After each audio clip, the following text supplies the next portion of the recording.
Nerd Soul. Let's change gears. I don't want to talk about people that be kidnapping folks and not going to jail for it. People who deserve to go to jail, but their movie might be fired. That don't make it right, but still. So let me bring you into a world where everybody is changing. There's a war in the shadows, all right?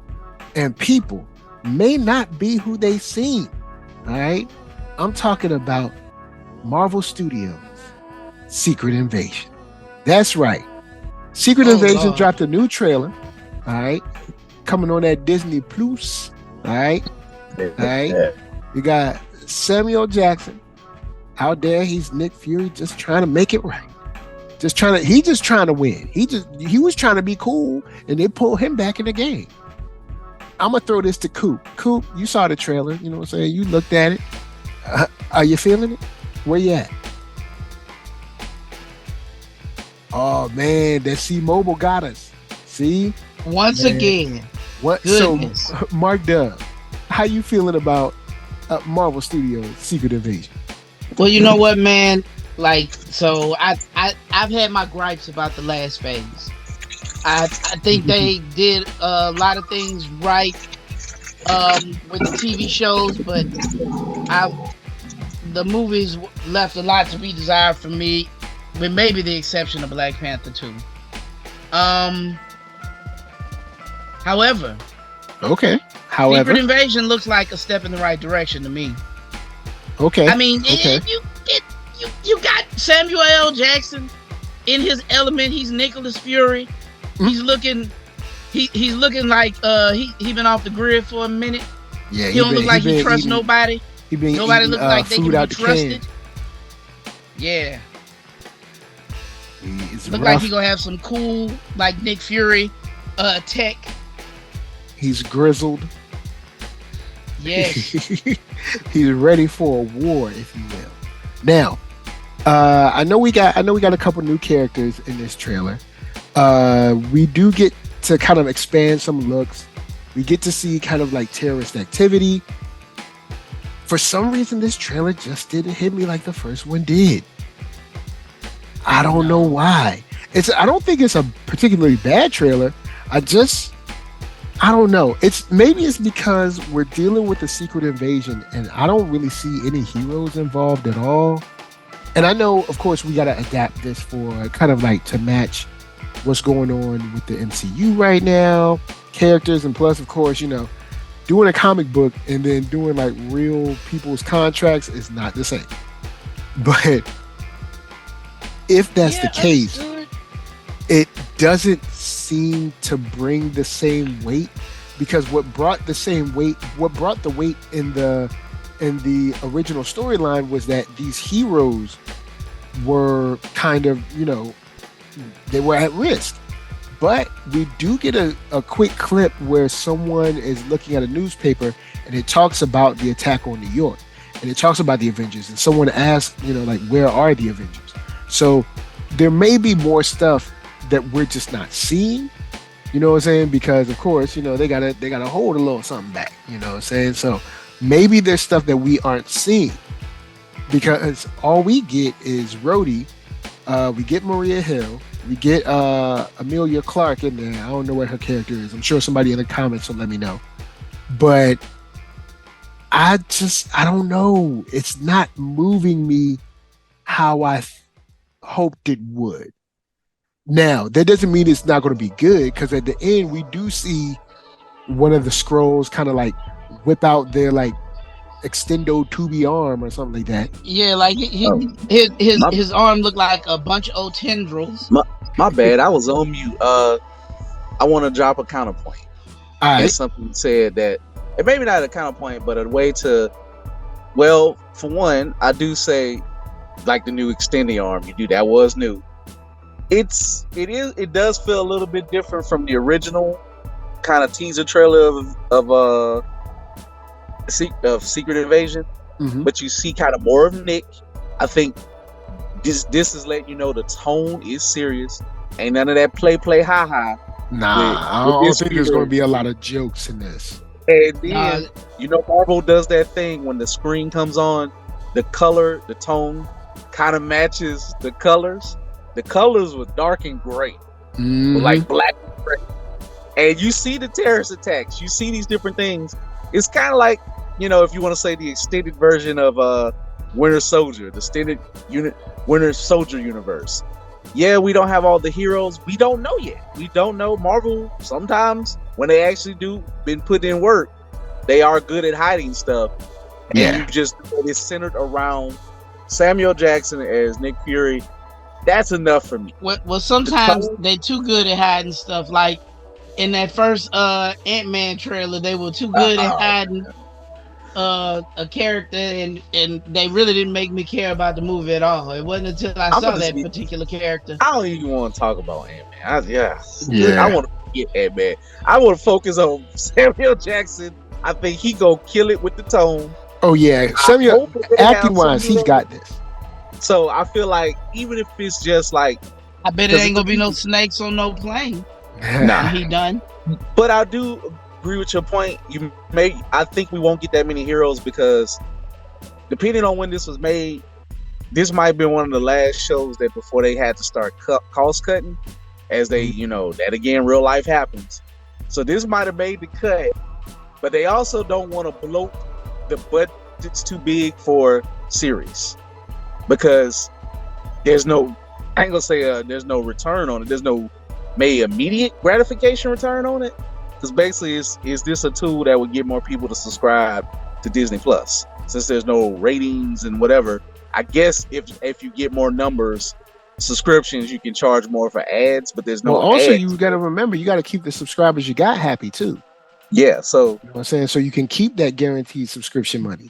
But it is a balance of how much do we spend versus the metric of what we're trying to get and all that. So you can't go too nuts on a TV show. You can, but you can't be like, but were everybody happy with the Lord of the Rings thing? I didn't watch it, but that's what the most expensive TV show. Don't nobody talk about it. I mean, no one talked about Lord of the Rings because black people were in it. Like, let's make no mistake. No one talks about Lord of the Rings because black people are in it. Like, that's why. And it was actually pretty good. The black people that were in I covered it with Jay and with Solar Gray. The show was dope. Show was dope, but black people was in it, so they had a problem with it. Yeah, the I guess who would consider themselves the original audience for Lord of the Rings. Oh Lord, thought it wasn't real Lord of the Rings. So there were all of these hyper specific reasons to criticize it, but the real criticism was there's too many black people in this. Say, bro, that black elf was amazing. He was on point. Ask Bayou Barbie of LSU about it. Y'all go look it. Yo, shouts to Caitlin. You know what I'm saying? Caitlin out there. You know what I'm saying? She's sitting home with that number 2. You know what I'm saying? She'll be all right because it's. Yeah, I ain't gonna even finish the statement, but she'll be okay. Shout out to Angel Reese though, but Angel coming through with the dub, and shouts out to Coach Coach Moki, excuse me, Coach Moki for having some of the flyest threads on the sideline. I'll say this in a long time. Shouts to Coach Moki. Shout out to her because I ain't gonna lie, I'm like, you know what? If I had sequin Zydeco boots, I would go dance with her. Shorty had like a pink fluffy arm thing. Yeah. But I do need her to, shame without reproach. She was tripping about COVID. But she is a dope coach. She's a legendary coach. Right here from Hammond. Right. She's a couple of parishes away from Baton Rouge. So she's right home. 4 championships, 1. So, Yeah, 35-minute drive from Baton Rouge. Yep. That's what I'm talking about, y'all. You know what I'm saying? Winning at home. Now, I got a question for you guys because there is one shot that gave me hope because there was some mystery around it. There's a shot. I think Amelia Clark is walking into this room with a whole bunch of people like on, I guess what you could say, kind of like hospital tables. And they're like glowing and stuff. So I'm wondering if that's them kind of like cloning other heroes or whatever they're doing, because it's definitely a whole bunch of bodies that are But all. that was a part of it. I remember they were infusing scrolls with copies of heroes' powers. So that's what Yeah, I forgot the it whole was Super giving me. Scroll thing. The Super Scroll. Yeah, it looks like Yeah. we're gonna get the Super Scrolls in some ways. Oh yeah, The you're question right. I though forgot about is, that. what heroes or what DNA? Maybe they don't show the heroes. Maybe they had DNA and they do that little, like, I don't know, group DNA, because maybe that could be group, or maybe that's fantastic. I don't know, Mr. Reed Richards DNA or something. We don't know, because ultimately the scrolls are tied to the Fantastic Four, historically. So we don't know who and what and how many they could have got. But like you said, I agree with you. It could be like an infusion chamber, or maybe they got the heroes there and they just sucking up some of their powers or something. Yeah, because they could say, okay, they've had these heroes locked down for X amount of time. Yep. And that's why you don't see them. That's why they're not fighting. And then, but see, it's tough, man, because trying to do these stories, I will say this. I'm excited.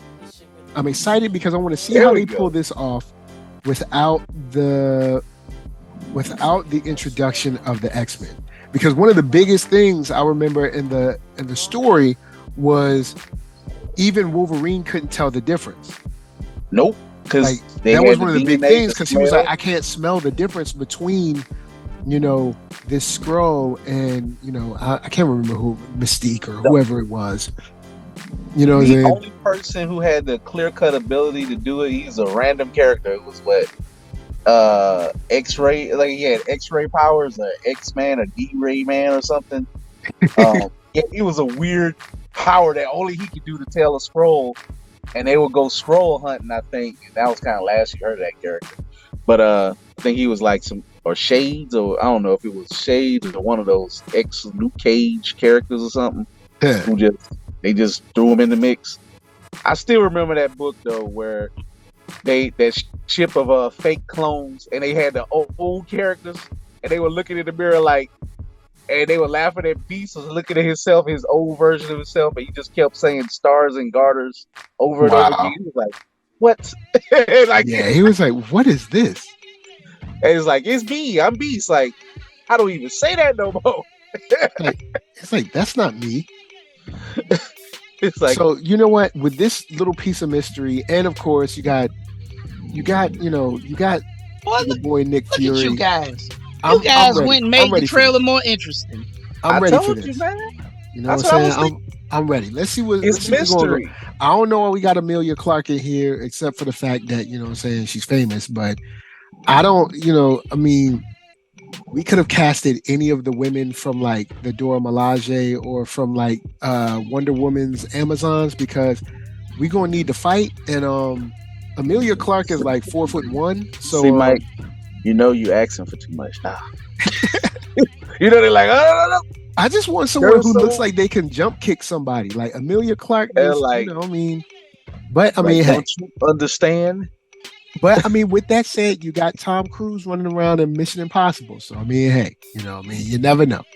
He's a crazy person who might know karate, or something. Crazy. He's true.